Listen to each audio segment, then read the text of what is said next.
राम जी की सेना चली, राम जी की सेना चली, रावण को जीतने चली, राम जी की सेना चली। वानर भालू जोश में नाचे, आगे है बजरंग बली। राम जी की सेना चली, राम जी की सेना चली।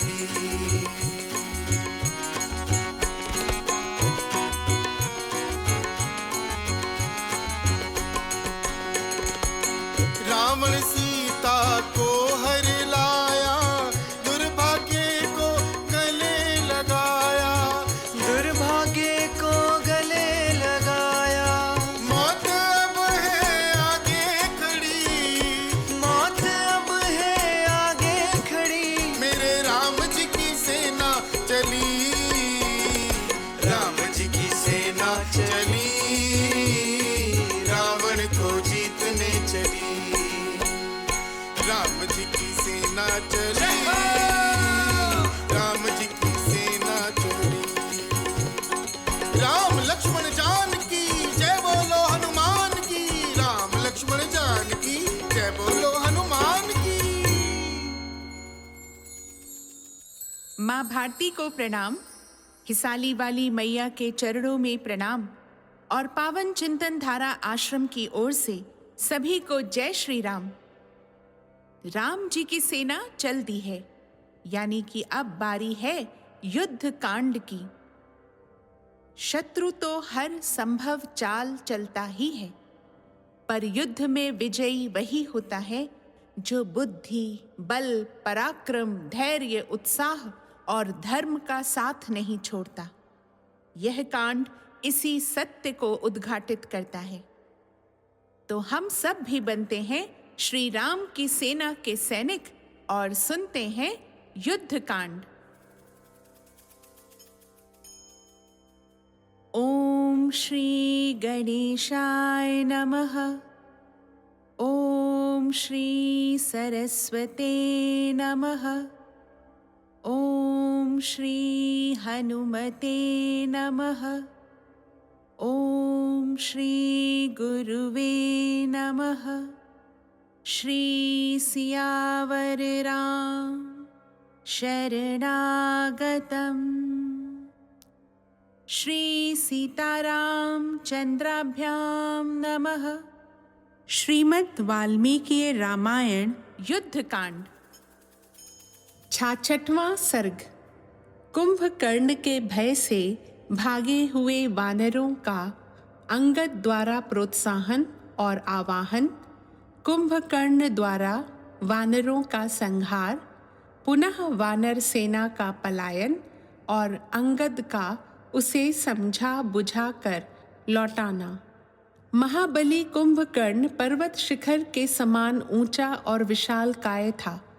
वह परकोटा लांघ कर बड़ी तेजी के साथ नगर से बाहर निकला।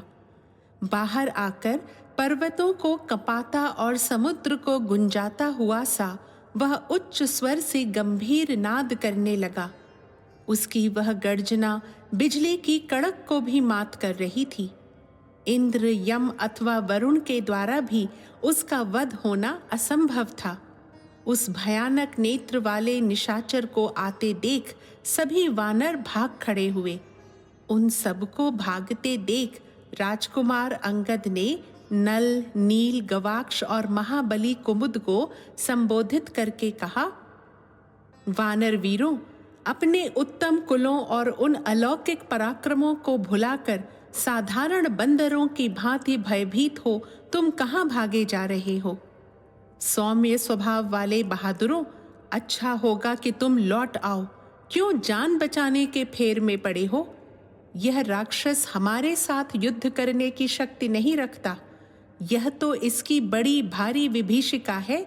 इसने माया से विशाल रूप धारण करके तुम्हें डराने के लिए व्यर्थ घटा टोप फैला रखा है। अपने सामने उठी हुई राक्षसों की इस बड़ी भारी विभीषिका को हम अपने पराक्रम से नष्ट कर देंगे। अतः वानर वीरों, लौट आओ। तब वानरों ने बड़ी कठिनाई से धैर्य धारण किया और जहां तहां से एकत्र हो हाथों में वृक्ष लेकर वे रणभूमि की ओर चले।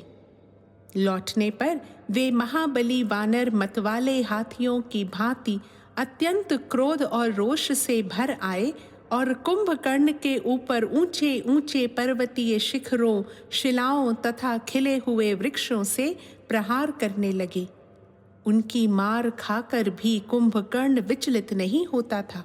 उसके अंगों पर गिरी हुई बहुतेरी शिलाएं चूर चूर हो जाती थीं और वे खिले हुए वृक्ष भी उसके शरीर से टकराते ही टूक टूक होकर पृथ्वी पर गिर पड़ते थे। उधर क्रोध से भरा हुआ कुंभकर्ण भी अत्यंत सावधान हो महाबली वानरों की सेनाओं को उसी प्रकार रौंदने लगा जैसे बढ़ा हुआ दावानल बड़े बड़े जंगलों को जलाकर भस्म कर देता है। बहुत से श्रेष्ठ वानर खून से लथपथ हो धरती पर सो गए। जिन्हें उठाकर उसने ऊपर फेंक दिया वे लाल फूलों से लदे हुए वृक्षों की भांति पृथ्वी पर गिर पड़े। वानर ऊंची नीची भूमि को लांघते हुए जोर जोर से भागने लगे। वे आगे पीछे और अगल बगल में कहीं भी दृष्टि नहीं डालते थे। कोई समुद्र में गिर पड़े और कोई आकाश में ही उड़ते रह गए। उस राक्षस ने खेल खेल में ही जिन्हें मारा वे वीर वानर जिस मार्ग से समुद्र पार करके लंका में आए थे उसी मार्ग से भागने लगे। भय के मारे वानरों के मुख की कांति फीकी पड़ गई। वे नीची जगह देख देख कर भागने और छिपने लगे। कितने ही रीछ वृक्षों पर जा चढ़े और कितनों ने पर्वतों की शरण ली। कितने ही वानर और भालू समुद्र में डूब गए। कितनों ने पर्वतों के गुफाओं का आश्रय लिया। कोई गिरे, कोई एक स्थान पर खड़े न रह सके इसलिए भागे। कुछ धराशायी हो गए और कोई कोई मुर्दों के समान सांस रोक कर पड़ गए। उन वानरों को भागते देख अंगद ने इस प्रकार कहा, वानर वीरों, ठहरो, लौट आओ, हम सब मिलकर युद्ध करेंगे। यदि तुम भाग गए तो सारी पृथ्वी की परिक्रमा करके भी कहीं तुम्हें ठहरने के लिए स्थान मिल सके ऐसा मुझे नहीं दिखाई देता। सुग्रीव की आज्ञा के बिना कहीं भी जाने पर तुम जीवित नहीं बच सकोगे। इसलिए सब लोग लौट आओ। क्यों अपने ही प्राण बचाने की फिक्र में पड़े हो? तुम्हारे वेग और पराक्रम को कोई रोकने वाला नहीं है। यदि तुम हथियार डालकर भाग जाओगे तो तुम्हारी स्त्रियां ही तुम लोगों का उपहास करेंगी और वह उपहास जीवित रहने पर भी तुम्हारे लिए मृत्यु के समान दुखदायी होगा। तुम सब लोग महान और बहुत दूर तक फैले हुए श्रेष्ठ कुल में उत्पन्न हुए हो, फिर साधारण वानरों की भांति भयभीत होकर कहाँ भागे जा रहे हो? यदि तुम पराक्रम छोड़कर भय के कारण भागते हो तो निश्चय ही अनार्य समझे जाओगे। तुम जन समुदाय में बैठकर जो डींग हांका करते थे कि हम बड़े प्रचंड वीर हैं और स्वामी के हितैषी हैं, तुम्हारी वे सब बातें आज कहाँ चली गईं? जो सत्पुरुषों द्वारा धिक्कृत होकर भी जीवन धारण करता है उसके उस जीवन को धिक्कार है। इस तरह के निंदात्मक वचन कायरों को सदा सुनने पड़ते हैं। इसलिए तुम लोग भय छोड़ो और सत्पुरुषों द्वारा सेवित मार्ग का आश्रय लो। यदि हम लोग अल्पजीवी हों और शत्रु के द्वारा मारे जाकर रणभूमि में सो जाएं तो हमें उस ब्रह्मलोक की प्राप्ति होगी जो कुयोगियों के लिए परम दुर्लभ है। वानरों, यदि युद्ध में हमने शत्रु को मार गिराया तो हमें उत्तम कीर्ति मिलेगी और यदि स्वयं ही मारे गए तो हम वीर लोक के वैभव का उपभोग करेंगे। श्री रघुनाथ जी के सामने जाने पर कुंभकर्ण जीवित नहीं लौट सकेगा। ठीक उसी तरह जैसे प्रज्वलित अग्नि के पास पहुंचकर पतंग भस्म हुए बिना नहीं रह सकता। यदि हम लोग प्रख्यात वीर होकर भी भागकर अपने प्राण बचाएंगे और अधिक संख्या में होकर भी एक योद्धा का सामना नहीं कर सकेंगे तो हमारा यश मिट्टी में मिल जाएगा। सोने का बाजूबंद धारण करने वाले शूरवीर अंगद जब ऐसा कह रहे थे, उस समय उन भागते हुए वानरों ने उन्हें ऐसा उत्तर दिया जिसकी शौर्य संपन्न योद्धा सदा निंदा करते हैं। वे बोले, राक्षस कुंभकर्ण ने हमारा घोर संहार मचा रखा है, अतः यह ठहरने का समय नहीं है। हम जा रहे हैं क्योंकि हमें अपनी जान प्यारी है। इतनी बात कहकर भयानक नेत्र वाले भीषण कुंभकर्ण को आते देख उन सब वानर यूथपतियों ने विभिन्न दिशाओं की शरण ली। तब उन भागते हुए सभी वीर वानरों को अंगद ने सांत्वना और आदर सम्मान के द्वारा लौटाया। बुद्धिमान वालीपुत्र ने उन सब को प्रसन्न कर लिया। वे सब वानर यूथपति सुग्रीव की आज्ञा की प्रतीक्षा करते हुए खड़े हो गए।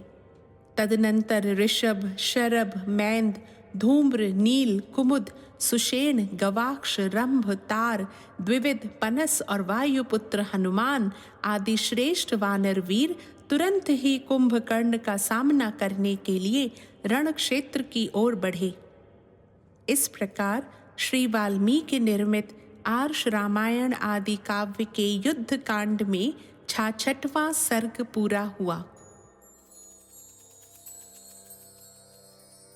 रामो राजमणिः सदा विजयते, रामं रमेशं भजे। रामेणाभिहता निशाचरचमू, रामाय तस्मै नमः। 67वां सर्ग कुंभकर्ण का भयंकर युद्ध और श्री राम के हाथ से उसका वध। अंगद के पूर्वोक्त वचन सुनकर वे सब विशालकाय वानर मरने मारने का निश्चय करके युद्ध की इच्छा से लौटे थे। महाबली अंगद ने उनके पूर्व पराक्रमों का वर्णन करके अपने वचनों द्वारा उन्हें सुदृढ़ एवं बल विक्रम संपन्न बनाकर खड़ा कर दिया था।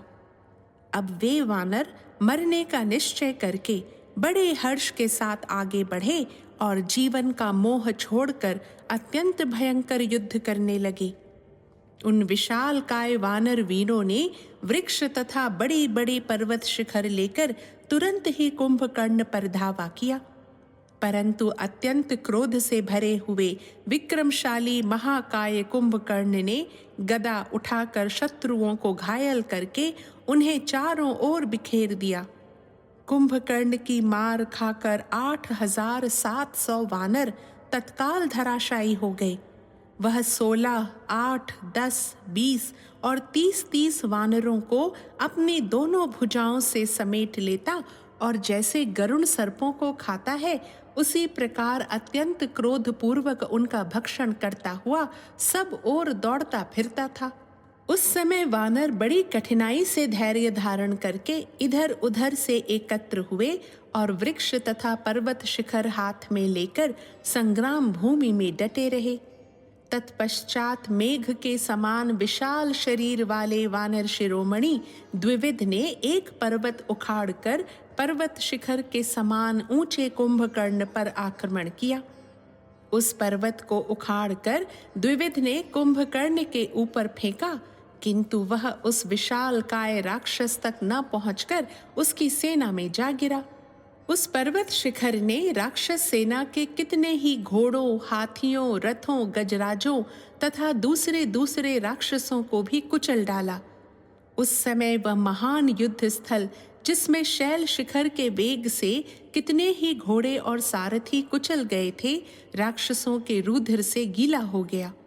तब भयानक सिंहनाद करने वाली राक्षस सेना के रथियों ने प्रलयकालीन यमराज के समान भयंकर बाणों से गर्जते हुए वानर यूथपतियों के मस्तकों को सहसा काटना आरंभ किया। महामनस्वी वानर भी बड़े बड़े वृक्ष उखाड़कर शत्रु सेना के रथ, घोड़े, हाथी, ऊंट और राक्षसों का संहार करने लगे।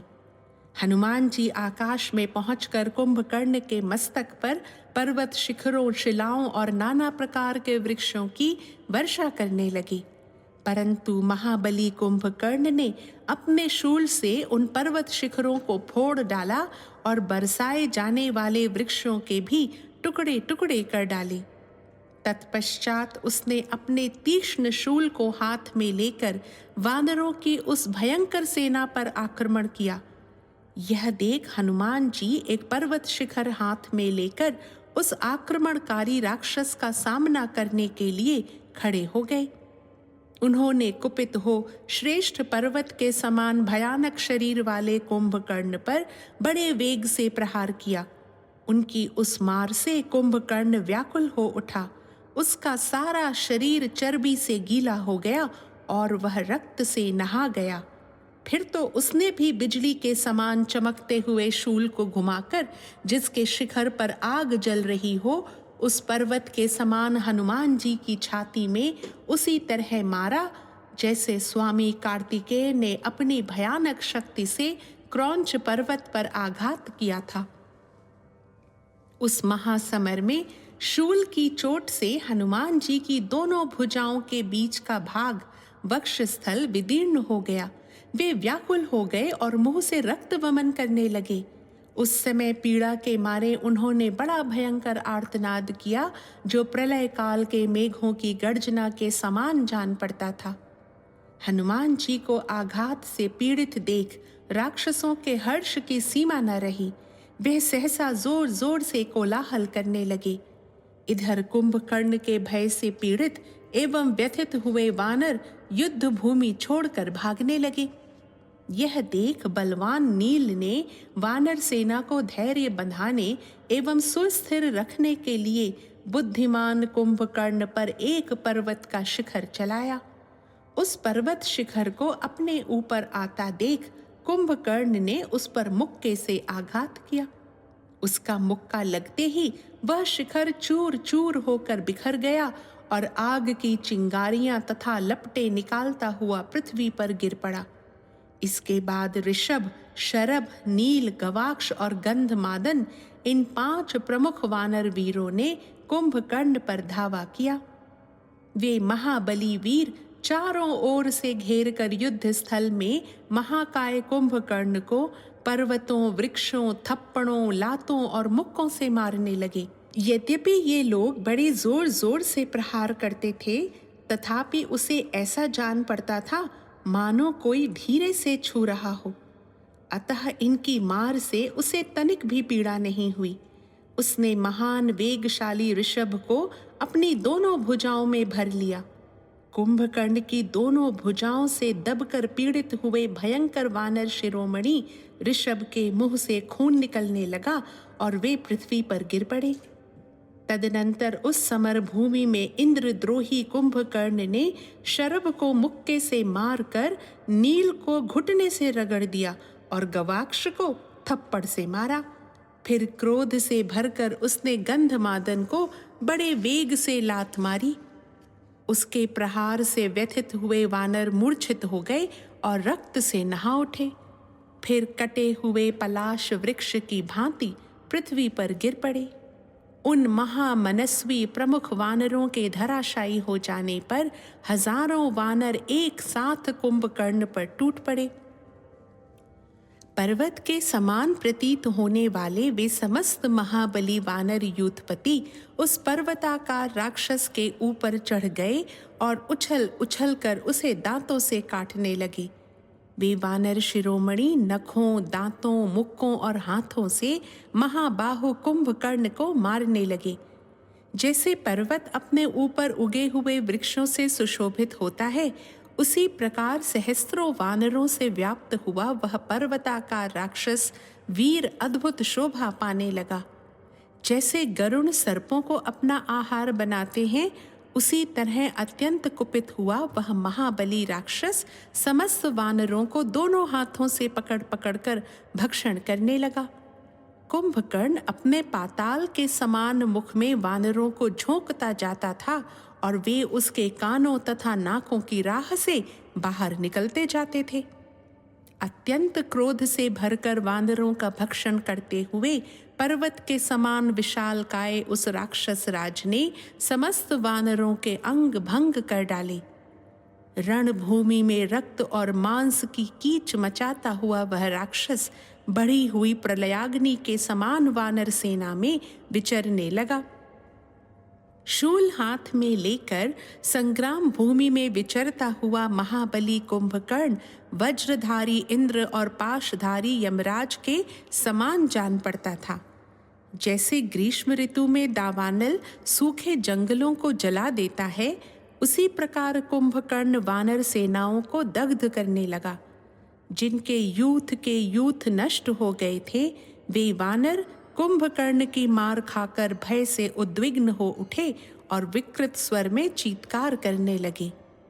कुंभकर्ण के हाथ से मारे जाते हुए बहुत से वानर, जिनका दिल टूट गया था, व्यथित हो श्री रघुनाथ जी की शरण में गए। वानरों को भागते देख वाली कुमार अंगद उस महासमर में कुंभकर्ण की ओर बड़े वेग से दौड़े। उन्होंने बारंबार गर्जना करके एक विशाल शैल शिखर हाथ में ले लिया और कुंभकर्ण के पीछे चलने वाले समस्त राक्षसों को भयभीत करते हुए उस पर्वत शिखर को उसके मस्तक पर दे मारा। मस्तक पर उस पर्वत शिखर की चोट खाकर इंद्रद्रोही कुंभकर्ण उस समय महान क्रोध से जल उठा और उस प्रहार को सहन न कर सकने के कारण बड़े वेग से वाली पुत्र की ओर दौड़ा। बड़े जोर से गर्जना करने वाले महाबली कुंभकर्ण ने समस्त वानरों को संत्रस्त करते हुए अंगद पर बड़े रोष से शूल का प्रहार किया, किंतु युद्ध मार्ग के ज्ञाता बलवान वानर शिरोमणि अंगद ने फुर्ती से हटकर अपनी ओर आते हुए उस शूल से अपने आप को बचा लिया। साथ ही बड़े वेग से उछलकर उन्होंने उसकी छाती में एक थप्पड़ मारा। क्रोध पूर्वक चलाए हुए उस थप्पड़ की मार खाकर वह पर्वताकार राक्षस मूर्छित हो गया। थोड़ी देर में जब उसे होश हुआ, तब उस अत्यंत बलशाली राक्षस ने भी बाएं हाथ से मुक्का बांधकर अंगद पर प्रहार किया, जिससे वे अचेत होकर पृथ्वी पर गिर पड़े। वानर प्रवर अंगद के अचेत एवं धराशायी हो जाने पर कुंभकर्ण वही शूल लेकर सुग्रीव की ओर दौड़ा। महाबली कुंभकर्ण को अपनी ओर आते देख वीर वानर राज सुग्रीव तत्काल ऊपर की ओर उछले। महाकपि सुग्रीव ने एक पर्वत शिखर को उठा लिया और उसे घुमाकर महाबली कुंभकर्ण पर वेग पूर्वक धावा किया। वानर सुग्रीव को आक्रमण करते देख कुंभकर्ण अपने सारे अंगों को फैलाकर उन वानर राज के सामने खड़ा हो गया। कुंभकर्ण का सारा शरीर वानरों के रक्त से नहा उठा था। वह बड़े बड़े वानरों को खाता हुआ उनके सामने खड़ा था। उसे देखकर सुग्रीव ने कहा, राक्षस, तुमने बहुत से वीरों को मार गिराया, अत्यंत दुष्कर कर्म कर दिखाया और कितने ही सैनिकों को अपना आहार बना लिया। इससे तुम्हें शौर्य का महान यश प्राप्त हुआ है। अब इन वानरों की सेना को छोड़ दो। इन साधारण बंदरों से लड़कर क्या करोगे? यदि शक्ति हो तो मेरे चलाए हुए इस पर्वत की एक ही चोट सह लो। वानर राज की यह सत्व और धैर्य से युक्त बात सुनकर राक्षस प्रवर कुंभकर्ण बोला, वानर, तुम प्रजापति के पौत्र, ऋक्ष रजा के पुत्र तथा धैर्य एवं पौरुष से संपन्न हो, इसीलिए इस तरह गरज रहे हो। कुंभकर्ण की यह बात सुनकर सुग्रीव ने उस शैल शिखर को घुमाकर सहसा उसके ऊपर छोड़ दिया।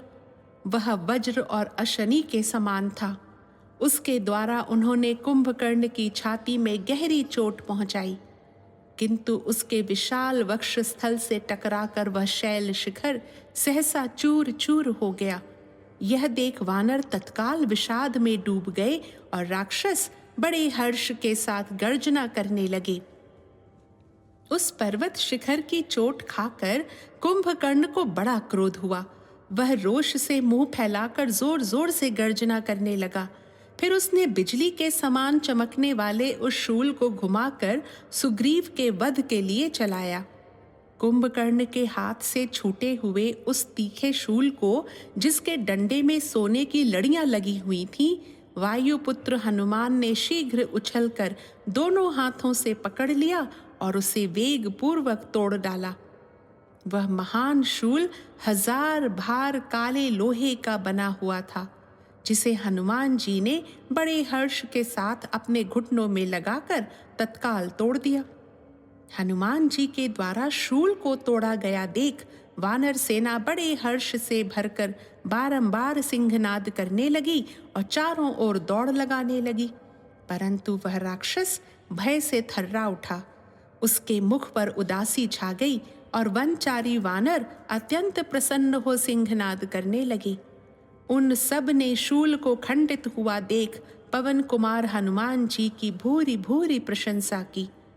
इस प्रकार उस शूल को भग्न हुआ देख महाकाय राक्षस राज कुंभकर्ण को बड़ा क्रोध हुआ और उसने लंका के निकटवर्ती मलय पर्वत का शिखर उठाकर सुग्रीव के निकट जा उन पर दे मारा।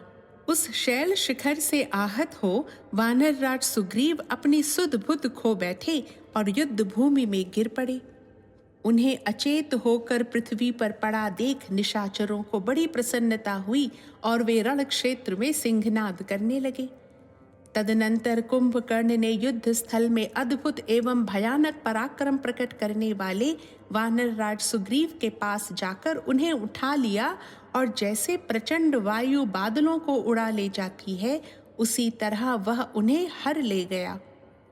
कुंभकर्ण का स्वरूप मेरु पर्वत के समान जान पड़ता था।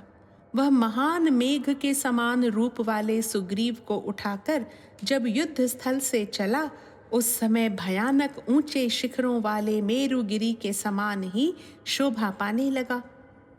उन्हें लेकर वह वीर राक्षस राज लंका की ओर चल दिया। उस समय युद्ध स्थल में सभी राक्षस उसकी स्तुति कर रहे थे। वानर राज के पकड़े जाने से आश्चर्यचकित हुए देवताओं का दुख जनित शब्द उसे स्पष्ट सुनाई दे रहा था। इंद्र के समान पराक्रमी इंद्रद्रोही कुंभकर्ण ने उस समय देवेंद्र तुल्य तेजस्वी वानर राज सुग्रीव को पकड़कर मन ही मन यह मान लिया कि इनके मारे जाने से श्री राम सहित यह सारी वानर सेना स्वतः नष्ट हो जाएगी। वानरों की सेना इधर उधर भाग रही है और वानर राज सुग्रीव को कुंभकर्ण ने पकड़ लिया है। यह देखकर बुद्धिमान पवन कुमार हनुमान ने सोचा, सुग्रीव के इस प्रकार पकड़ लिए जाने पर मुझे क्या करना चाहिए। मेरे लिए जो भी करना उचित होगा उसे मैं निसंदेह करूंगा। पर्वताकार रूप धारण करके उस राक्षस का नाश कर डालूंगा। युद्ध स्थल में अपने मुक्कों से मार मार कर महाबली कुंभकर्ण के शरीर को चूर चूर कर दूंगा। इस प्रकार जब वह मेरे हाथ से मारा जाएगा तथा वानर राज सुग्रीव को उसकी कैद से छुड़ा लिया जाएगा, तब सारे वानर हर्ष से खिल उठेंगे। अच्छा, ऐसा ही हो, अथवा ये सुग्रीव स्वयं ही उसकी पकड़ से छूट जाएंगे। यदि इन्हें देवता, असुर अथवा नाग भी पकड़ लें तो ये अपने ही प्रयत्न से उनकी कैद से भी छुटकारा पा जाएंगे। मैं समझता हूं कि युद्ध में कुंभकर्ण ने शिला के प्रहार से सुग्रीव को जो गहरी चोट पहुंचाई है, उससे अचेत हुए वानर राज को अभी तक होश नहीं हुआ है। एक ही मुहूर्त में जब सुग्रीव सचेत होंगे, तब महासमर में अपने और वानरों के लिए जो हितकर कर्म होगा उसे करेंगे। यदि मैं इन्हें छुड़ाऊं तो महात्मा सुग्रीव को प्रसन्नता नहीं होगी, उल्टे इनके मन में खेद होगा और सदा के लिए इनके यश का नाश हो जाएगा। अतः मैं एक मुहूर्त तक उनके छूटने की प्रतीक्षा करूंगा। फिर वे छूट जाएंगे तो उनका पराक्रम देखूंगा। तब तक भागी हुई वानर सेना को धैर्य बंधाता हूं। ऐसा विचार कर पवन कुमार हनुमान ने वानरों की उस विशाल वाहिनी को पुनः आश्वासन दे स्थिरता पूर्वक स्थापित किया। उधर कुंभकर्ण हाथ पैर हिलाते हुए महावानर सुग्रीव को लिए दिए लंका में घुस गया। उस समय विमानों, सतमहले मकानों, सड़क के दोनों ओर बनी हुई गृह पंक्तियों तथा गोपुरों में रहने वाली स्त्री पुरुष उत्तम फूलों की वर्षा करके कुंभकर्ण का स्वागत सत्कार कर रहे थे।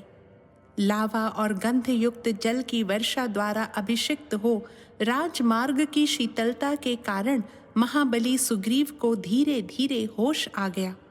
तब बड़ी कठिनाई से सचेत हो बलवान कुंभकर्ण की भुजाओं में दबे हुए महात्मा सुग्रीव नगर और राजमार्ग की ओर देखकर बारंबार इस प्रकार विचार करने लगे, इस प्रकार इस राक्षस की पकड़ में आकर अब मैं किस तरह इससे भरपूर बदला ले सकता हूँ।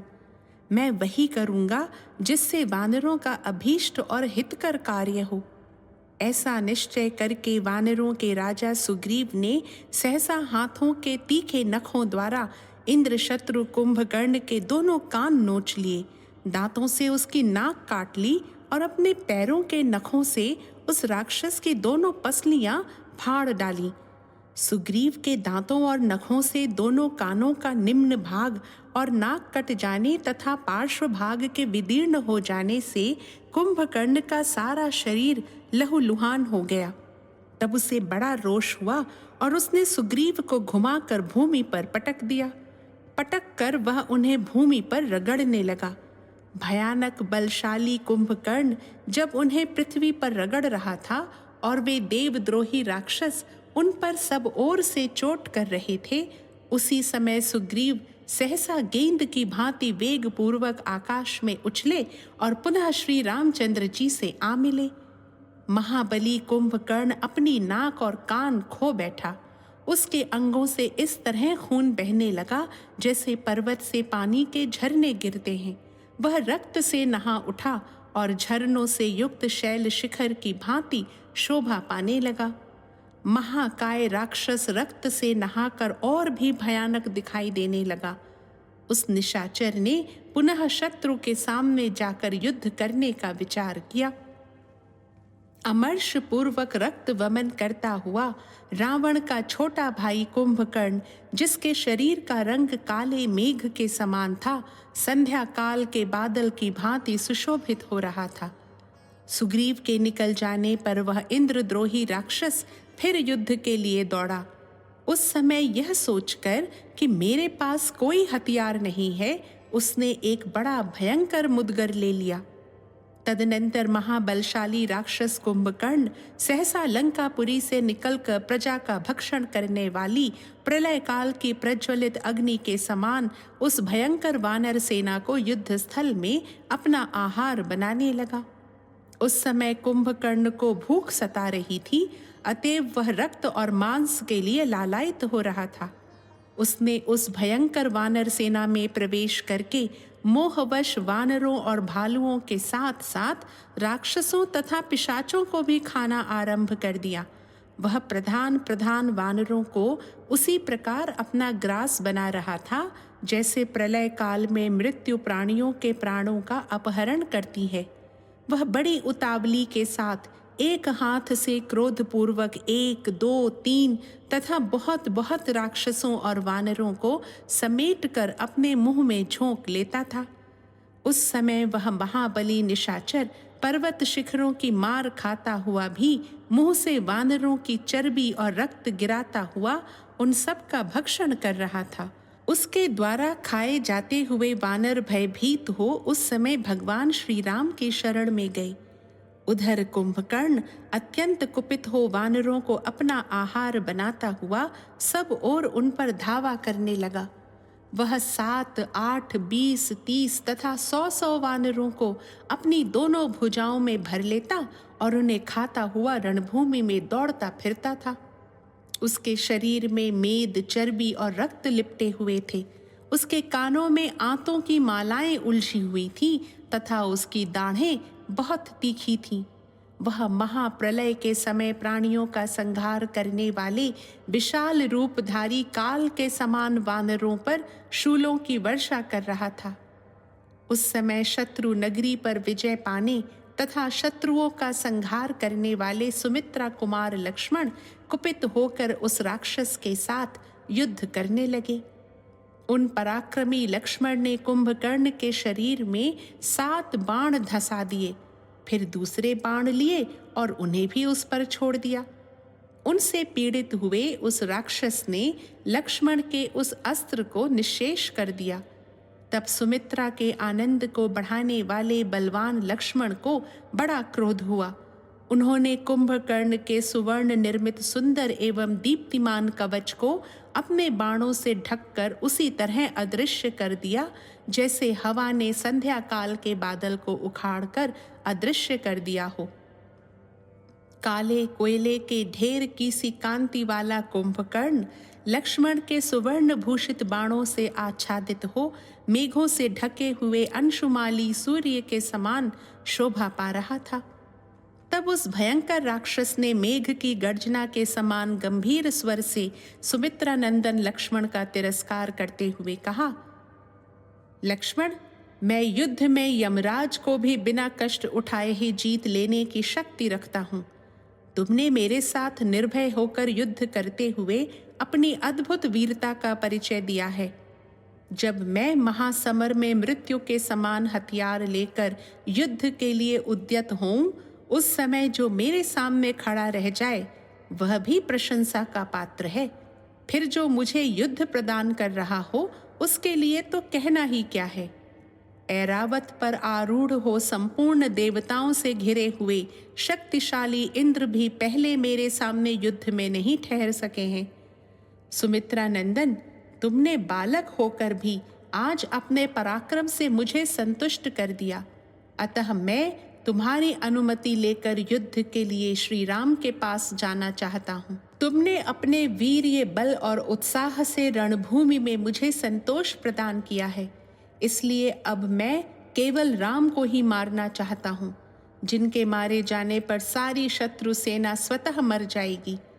मेरे द्वारा राम के मारे जाने पर जो दूसरे लोग युद्ध भूमि में खड़े रहेंगे, उन सब के साथ मैं अपने संहारकारी बल के द्वारा युद्ध करूंगा।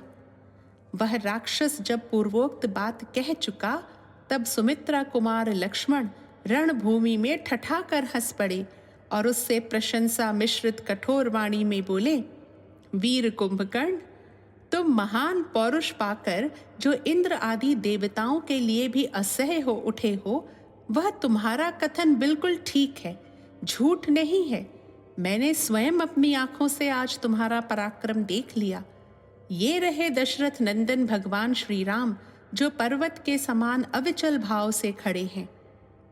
लक्ष्मण की यह बात सुनकर उसका आदर न करते हुए महाबली निशाचर कुंभकर्ण ने सुमित्रा कुमार को लांघकर श्री राम पर ही धावा किया। उस समय वह अपने पैरों की धमक से पृथ्वी को कंपित सी किए देता था। उसे आते देख दशरथ नंदन श्री राम ने रौद्रास्त्र का प्रयोग करके कुंभकर्ण के हृदय में अनेक तीखे बाण मारे। श्री राम के बाणों से घायल हो वह सहसा उन पर टूट पड़ा। उस समय क्रोध से भरे हुए कुंभकर्ण के मुख से अंगार मिश्रित आग की लपटें निकल रही थीं। भगवान श्री राम के अस्त्र से पीड़ित हो राक्षस प्रवर कुंभकर्ण घोर गर्जना करता और रणभूमि में वानरों को खदेड़ता हुआ क्रोधपूर्वक उनकी ओर दौड़ा। श्री राम के बाणों में मोर के पंख लगे हुए थे। वे कुंभकर्ण की छाती में धंस गए, अतः व्याकुलता के कारण उसके हाथ से गदा छूटकर पृथ्वी पर गिर पड़ी। इतना ही नहीं, उसके अन्य सब आयुध भी भूमि पर बिखर गए। जब उसने समझ लिया कि अब मेरे पास कोई हथियार नहीं है, तब उस महाबली निशाचर ने दोनों मुक्कों और हाथों से ही वानरों का महान संहार आरंभ किया।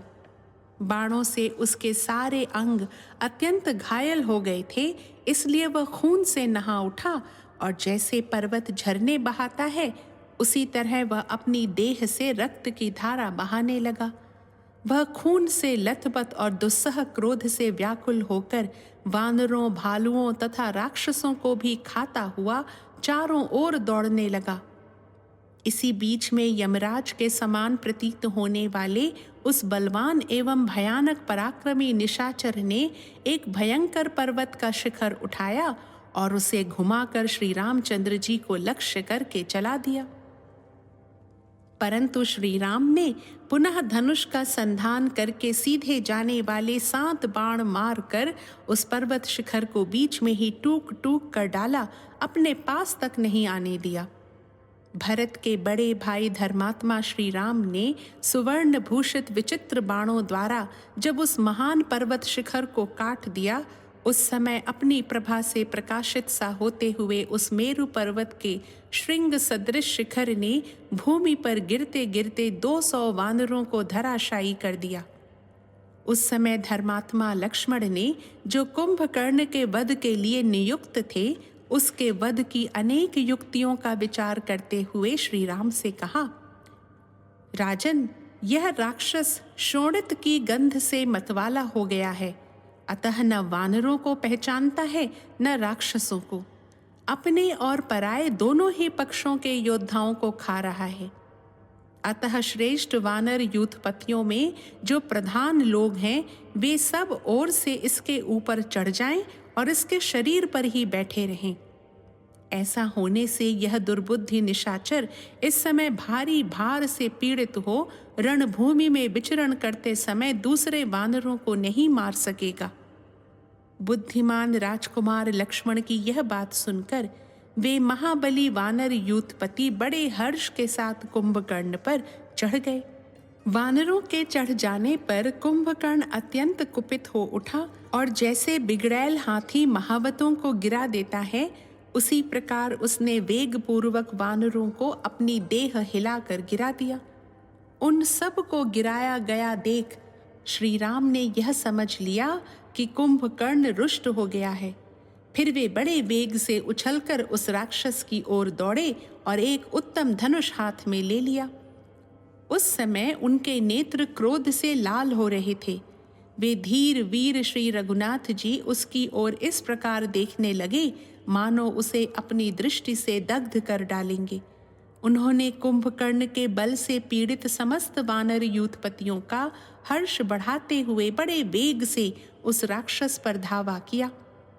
सुदृढ़ प्रत्यंचा से संयुक्त सर्प के समान भयंकर और सुवर्ण से जटित होने के कारण विचित्र शोभा से संपन्न उग्र धनुष को हाथ में लेकर श्री राम ने उत्तम तरकस और बाण बांध लिए और वानरों को आश्वासन देकर उन्होंने कुंभकर्ण पर बड़े वेग से आक्रमण किया।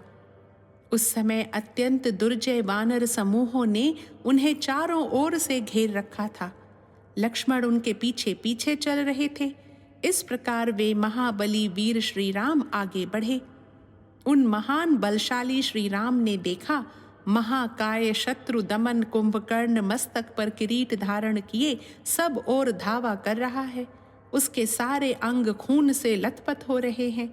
वह रोष से भरे हुए दिग्गज की भांति क्रोधपूर्वक वानरों को खोज रहा है और उन सब पर आक्रमण करता है। बहुत से राक्षस उसे घेरे हुए हैं। वह विंध्य और मंदराचल के समान जान पड़ता है। सोने के बाजूबंद उसकी भुजाओं को विभूषित किए हुए हैं तथा वह वर्षा काल में उमड़े हुए जलवर्षी मेघ की भांति मुंह से रक्त की वर्षा कर रहा है। जिह्वा के द्वारा रक्त से भीगे हुए जबड़े चाट रहा है और प्रलय काल के संहारकारी यमराज की भांति वानरों की सेना को रौंद रहा है। इस प्रकार प्रज्वलित अग्नि के समान तेजस्वी राक्षस शिरोमणि कुंभकर्ण को देखकर पुरुष प्रवर श्री राम ने तत्काल अपना धनुष खींचा। उनके धनुष की टंकार सुनकर राक्षस श्रेष्ठ कुंभकर्ण कुपित हो उठा और उस टंकार ध्वनि को सहन न करके श्री रघुनाथ जी की ओर दौड़ा। तदनंतर जिनकी भुजाएं नागराज वासुकी के समान विशाल और मोटी थीं, उन भगवान श्री राम ने पवन की प्रेरणा से उमड़े हुए मेघ के समान काले और पर्वत के समान ऊंचे शरीर वाले कुंभकर्ण को आक्रमण करते देख रणभूमि में उससे कहा, राक्षस राज, आओ, विषाद न करो, मैं धनुष लेकर खड़ा हूं। मुझे राक्षस वंश का विनाश करने वाला समझो। अब तुम भी 2 ही घड़ी में अपनी चेतना खो बैठोगे, मर जाओगे। यही राम है, यह जानकर वह राक्षस विकृत स्वर में अट्टहास करने लगा और अत्यंत कुपित हो रण क्षेत्र में वानरों को भगाता हुआ उनकी ओर दौड़ा। महातेजस्वी कुंभकर्ण समस्त वानरों के हृदय को विदीर्ण सा करता हुआ विकृत स्वर पे जोर जोर से हंसकर मेघ गर्जना के समान गंभीर एवं भयंकर वाणी में श्री रघुनाथ जी से बोला, राम, मुझे विराध, कबंध और खर नहीं समझना चाहिए। मैं मारीच और वाली भी नहीं हूं। यह कुंभकर्ण तुमसे लड़ने आया है। मेरे इस भयंकर एवं विशाल मुद्गर की ओर देखो। यह सब का सब काले लोहे का बना हुआ है। मैंने पूर्व काल में इसी के द्वारा समस्त देवताओं और दानवों को परास्त किया है। मेरे नाक कान नीचे से कट गए हैं, ऐसा समझकर तुम्हें मेरी अवहेलना नहीं करनी चाहिए। इन दोनों अंगों के नष्ट होने से मुझे थोड़ी सी भी पीड़ा नहीं होती है। निष्पाप रघुनंदन, तुम इक्ष्वाकु वंश के वीर पुरुष हो, अतः मेरे अंगों पर अपना पराक्रम दिखाओ। तुम्हारे पौरुष एवं बल विक्रम को देख लेने के बाद ही मैं तुम्हें खाऊंगा। कुंभकर्ण की यह बात सुनकर श्री राम ने उसके ऊपर सुंदर पंख वाले बहुत से बाण मारे। वज्र के समान वेग वाले उन बाणों की गहरी चोट खाने पर भी वह देवद्रोही राक्षस न तो क्षुब्ध हुआ और न व्यथित ही। जिन बाणों से श्रेष्ठ साल वृक्ष काटे गए और वानर राज वाली का वध हुआ, वे ही वज्रोपम बाण उस समय कुंभकर्ण के शरीर को व्यथा न पहुंचा सके। देवराज इंद्र का शत्रु कुंभकर्ण जल की धारा के समान श्री राम की बाण वर्षा को अपने शरीर से पीने लगा और भयंकर वेगशाली मुद्गर को चारों ओर से घुमा घुमा कर उनके बाणों के महान वेग को नष्ट करने लगा। तदनंतर वह राक्षस देवताओं की विशाल सेना को भयभीत करने वाले और खून से लिपटे हुए उस उग्र वेगशाली मुद्गर को घुमा घुमा कर वानरों की वाहिनी को खदेड़ने लगा। यह देख भगवान श्री राम ने वायव्य नामक दूसरे अस्त्र का संधान करके उसे कुंभकर्ण पर चलाया और उसके द्वारा उस निशाचर की मुद्गर सहित दाहिनी बांह काट डाली। बांह कट जाने पर वह राक्षस भयानक आवाज में चीत्कार करने लगा। श्री रघुनाथ जी के बाण से कटी हुई वह बांह, जो पर्वत शिखर के समान जान पड़ती थी, मुद्गर के साथ ही वानरों की सेना में गिरी। उसके नीचे दबकर कितने ही वानर सैनिक अपने प्राणों से हाथ धो बैठे। जो अंग भंग होने या मरने से बचे, वे खिन्न चित्त हो किनारे जाकर खड़े हो गए। उनके शरीर में बड़ी पीड़ा हो रही थी और वे चुपचाप महाराज श्री राम और राक्षस कुंभकर्ण के घोर संग्राम को देखने लगे। वायव्यास्त्र से एक बांह कट जाने पर कुंभकर्ण शिखरहीन पर्वत के समान प्रतीत होने लगा। उसने एक ही हाथ से एक ताड़ का वृक्ष उखाड़ लिया और उसे लेकर रणभूमि में महाराज श्री राम पर धावा किया। तब श्री राम ने एक सुवर्ण भूषित बाण निकालकर उसे इंद्रास्त्र से अभिमंत्रित किया और उसके द्वारा सर्प के समान उठी हुई राक्षस की दूसरी बांह को भी वृक्ष सहित काट गिराया। कुंभकर्ण की वह कटी हुई बांह पर्वत शिखर के समान पृथ्वी पर गिरी और छटपटाने लगी। उसने कितने ही वृक्षों, शैल शिखरों, शिलाओं, वानरों और राक्षसों को भी कुचल डाला। उन दोनों भुजाओं के कट जाने पर वह राक्षस सहसा आर्तनाद करता हुआ श्री राम पर टूट पड़ा। उसे आक्रमण करते देख श्री राम ने दो तीखे अर्धचंद्राकार बाण लेकर उनके द्वारा युद्ध स्थल में उस राक्षस के दोनों पैर भी उड़ा दिए। उसके दोनों पैर दिशा विदिशा, पर्वत की कंदरा, महासागर, लंकापुरी तथा वानरों और राक्षसों की सेनाओं को भी प्रतिध्वनित करते हुए पृथ्वी पर गिर पड़े। दोनों बाहों और पैरों के कट जाने पर उसने वडवानल के समान अपने विकराल मुख को फैलाया और जैसे राहु आकाश में चंद्रमा को ग्रस लेता है, उसी प्रकार वह श्री राम को ग्रसने के लिए भयानक गर्जना करता हुआ सहसा उनके ऊपर टूट पड़ा। तब श्री रामचंद्र जी ने सुवर्ण जटित पंख वाले अपने तीखे बाणों से उसका मुंह भर दिया। मुंह भर जाने पर वह बोलने में भी असमर्थ हो गया और बड़ी कठिनाई से आर्तनाद करके मूर्छित हो गया।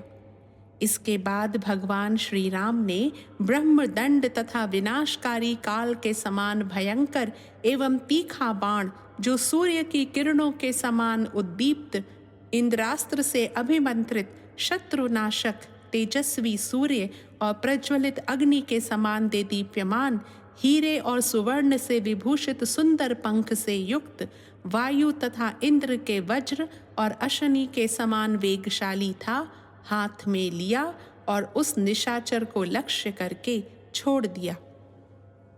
श्री रघुनाथ जी की भुजाओं से प्रेरित होकर वह बाण अपनी प्रभा से 10 दिशाओं को प्रकाशित करता हुआ इंद्र के वज्र की भांति भयंकर वेग से चला।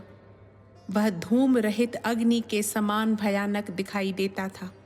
जैसे पूर्व काल में देवराज इंद्र ने वृत्रासुर का मस्तक काट डाला था, उसी प्रकार उस बाण ने राक्षस राज कुंभकर्ण के महान पर्वत शिखर के समान ऊंचे, सुंदर, गोलाकार दाढ़ों से युक्त तथा हिलते हुए मनोहर कुंडलों से अलंकृत मस्तक को धड़ से अलग कर दिया। कुंभकर्ण का वह कुंडलों से अलंकृत विशाल मस्तक प्रातःकाल सूर्योदय होने पर आकाश के मध्य में विराजमान चंद्रमा की भांति निस्तेज प्रतीत होता था। श्री राम के बाणों से कटा हुआ राक्षस का वह पर्वताकार मस्तक लंका में जा गिरा। उसने अपने धक्के से सड़क के आसपास के कितने ही मकानों, दरवाजों और ऊंचे परकोटे को भी धराशायी कर दिया। इसी प्रकार उस राक्षस का विशाल धड़ भी, जो हिमालय के समान जान पड़ता था, तत्काल समुद्र के जल में गिर पड़ा और बड़े बड़े ग्राहों, मत्स्यों तथा सांपों को पीसता हुआ पृथ्वी के भीतर समा गया। ब्राह्मणों और देवताओं के शत्रु महाबली कुंभकर्ण के युद्ध में मारे जाने पर पृथ्वी डोलने लगी, पर्वत हिलने लगे और संपूर्ण देवता हर्ष से भरकर तुमुल नाद करने लगे। उस समय आकाश में खड़े हुए देवर्षि, महर्षि, सर्प, देवता, भूतगण, गरुण, गुह्यक, यक्ष और गंधर्व गण श्री राम का पराक्रम देखकर बहुत प्रसन्न हुए। कुंभकर्ण के महान वध से राक्षस राज रावण के मनस्वी बंधुओं को बड़ा दुख हुआ। वे रघुकुल तिलक श्री राम की ओर देखकर उसी तरह उच्च स्वर से रोने कल्पने लगे, जैसे सिंह पर दृष्टि पड़ते ही मतवाले हाथी चीत्कार कर उठते हैं। देव समूह को दुख देने वाले कुंभकर्ण का युद्ध में वध करके वानर सेना के बीच में खड़े हुए भगवान श्री राम अंधकार का नाश करके राहु के मुख से छूटे हुए सूर्य देव के समान प्रकाशित हो रहे थे। भयानक बलशाली शत्रु के मारे जाने से बहुसंख्यक वानरों को बड़ी प्रसन्नता हुई। उनके मुख विकसित कमल की भांति हर्षोल्लास से खिल उठे तथा उन्होंने सफल मनोरथ हुए राजकुमार भगवान श्री राम की भूरी भूरी प्रशंसा की। जो बड़े बड़े युद्धों में कभी पराजित नहीं हुआ था तथा देवताओं की सेना को भी कुचल डालने वाला था, उस महान राक्षस कुंभकर्ण को रणभूमि में मारकर रघुनाथ जी को वैसे ही प्रसन्नता हुई जैसे वृत्रासुर का वध करके देवराज इंद्र को हुई थी। इस प्रकार श्री वाल्मीकि निर्मित आर्ष रामायण आदि काव्य के युद्ध कांड में 67वां सर्ग पूरा हुआ। रामो राजमणिः सदा विजयते, रामं रमेशं भजे। रामेणाभिहता निशाचरचमू, रामाय तस्मै नमः।